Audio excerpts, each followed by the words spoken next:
Sanjeev Kumar Upadhyay, Maths and Science classes. Dear, today is the first chapter of highest common factor. तो आज हम आपको highest common factor अर्थात HCF के विषय में बताएंगे। तो सबसे पहले हम चलते हैं एचसीएफ को डिफाइन करते हैं कि एचसीएफ होता क्या है, इसके डिफिनीशन क्या होते हैं। तो एचसीएफ की परिभाषा इस प्रकार से है, दो या दो से अधिक संख्याओं का जो मासा होती है वह बड़ी से बड़ी संख्या है जो दी गई प्रत्येक संख्या को पूर्णतः विभाजित कर दे। मित्रों, हम महत्तम समापवर्तक को अंग्रेजी में हाईएस्ट कॉमन फैक्टर या हाईएस्ट कॉमन मल्टीपल कहते हैं तथा इसे संक्षिप्त रूप में हम एचसीएफ या एचसीएम के रूप में लिखते हैं। मासा ज्ञात करने की दो विधियां होती हैं। पहला विधि आपका होता है अभाज्य गुणनखंड विधि और दूसरा होता है भाग विधि।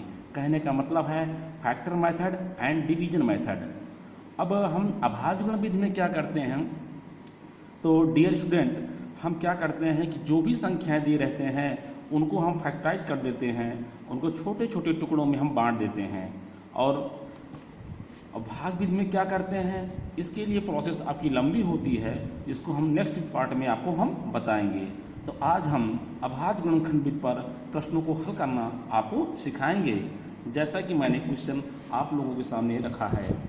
पहला क्वेश्चन है आपका कि 30 व 36 का अभाज्य गुणनखंड विधि से मासा ज्ञात कीजिए। तो ध्यान दीजिए मित्रों, यहाँ पर दो संख्याएं हैं। पहली संख्या 30 है और दूसरी संख्या क्या है हमारी 36 है, और हमें इसका क्या निकालना है, अभाज्य गुणनखंड विधि से मासा ज्ञात करना है। तो सबसे पहले आप देखिए, हमारी जो पहली संख्या है वो है 30 और 30 का हम अभाज्य गुणनखंड करेंगे। तो 30 का अभाज्य गुणनखंड कैसे करेंगे, इधर देखिए मित्रों, 30 हमारा इवन नंबर है तो इसको हम किससे डिवाइड करेंगे, 2 से डिवाइड करेंगे। तो 2 का टेबल 30 में 15 टाइम्स जाएगा। अब देखिए मित्रों, डिवीजन के बाद हमें 15 प्राप्त हो रहा है जो कि हमारा ऑर्डर नंबर है अर्थात विषम संख्या है, इसलिए इसको हम विषम संख्या से डिवाइड करेंगे और हमारी विषम संख्या होगी 3। अब हम 3 से जब डिवाइड करेंगे 15 को तो 3 का टेबल 15 में 5 टाइम्स जाएगा और हम 5 से इसको हम फिर डिवाइड कर लेंगे और देख रहे हैं कितना आ गया 1। अब आपका डिवीजन नहीं होगा। अब इसके बाद तो इसके जो भी आपके ये अभाज्य गुणनखंड प्राप्त हो रहे हैं इसको हम लिख लेंगे। तो गुणनखंड हमें क्या प्राप्त हो रहा है, 2, 3 और 5। तो इसको हम लिख लेंगे 2 × 3 × 5 × 1। अब नेक्स्ट संख्या आपकी है 36। अब 36 को हम फैक्टर कैसे करेंगे, इधर देखिए मित्रों, 36 को हम डिवाइड कैसे करेंगे। तो ये हमारा इवन नंबर है इसलिए इसको इवन नंबर से डिवाइड करेंगे। तो 2 का टेबल 36 में 18 टाइम्स जाएगा, यहाँ कितना आ जाएगा 18। अब हम क्या करेंगे, ये फिर इवन नंबर है, इसको हम 2 से डिवाइड करेंगे तो 2 का टेबल 18 में 9 टाइम्स जाएगा, तो हमारा 9 आ जाएगा। अब देख रहे हैं ये 9 हमारा ऑर्डर नंबर है इसलिए इसको हम डिवाइड करेंगे अब 3 से। तो 3 से डिवाइड करने पर 3 का टेबल 9 में 3 टाइम्स जाएगा। अब फिर आपको 3 से क्या करेंगे, इसको हम डिवाइड कर देंगे, यहाँ क्या आ जाएगा 1। तो इसका मतलब हमारा 36 का जो फैक्टर बन रहा है वो क्या बन रहा है, इसको हम लिखेंगे 2 × 2 × 3 × 3। ये हमारे फैक्टर हो गए मित्रों। अब जैसे कि हमें एचसीएफ निकालना है तो एचसीएफ हमारा क्या हो जाएगा, ध्यान से देखिए सभी मित्रों कि एचसीएफ हमारा होगा क्या। फैक्टर हम कर लिए, अब हमारा एचसीएफ क्या होगा। अब हम देखेंगे जो संख्याएं हमारे फैक्टर से प्राप्त हुई हैं इन दोनों संख्याओं में कॉमन क्या है।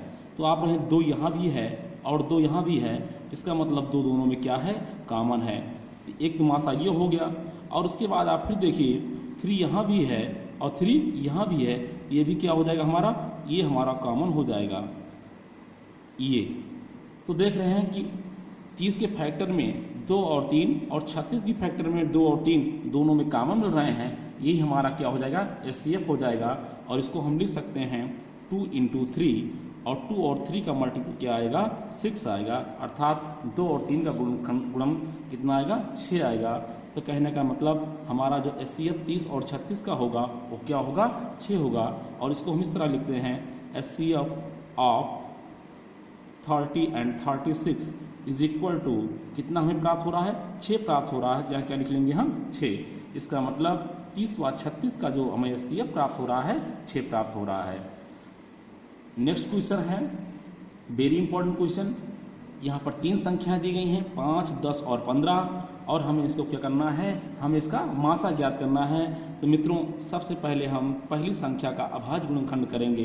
तो पहली संख्या का जो अभाज्य गुणनखंड होगा वो होगा 5 × 1, और दूसरी संख्या हमारी 10 है।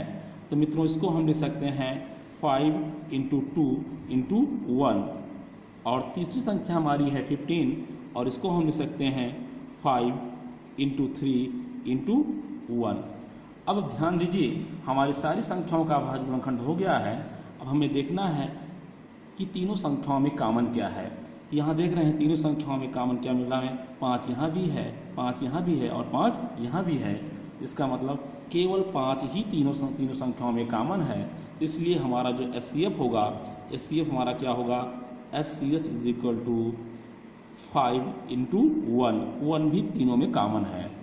तो HCF हमारा क्या बन जाएगा, 5 1 जा 5। अब इसको हम लिख सकते हैं HCF of 5, 10 and 15 = कितना प्राप्त हो रहा है मित्रों, हमें HCF जो प्राप्त हो रहा है ये 5 प्राप्त हो रहा है। तो मित्रों अभी मैं सरल क्वेश्चनों को अभ्यास करा रहा हूँ, धीरे धीरे हम जटिलता की ओर बढ़ेंगे और आपको जितने भी टाइप्स के आपके मासा होते हैं उनको हम हल कराएंगे। आपको कॉम्पिटिटिव मासा का हल कराएंगे, LCM का भी हल कराएंगे। जितने भी हैं आपके ये LCM और HCF के महत्वपूर्ण प्रश्न होते हैं जो कि आपके railway, SSC, TET, super TET, तमाम प्रकार की जो आगामी परीक्षाएं हैं उनके लिए हम आपको अच्छी से तैयारी कराएंगे। मित्रों हमारे चैनल को अधिक से अधिक लाइक करिए, सब्सक्राइब करिए। गुड नाइट, थैंक यू, आपका दिन मंगलमय हो।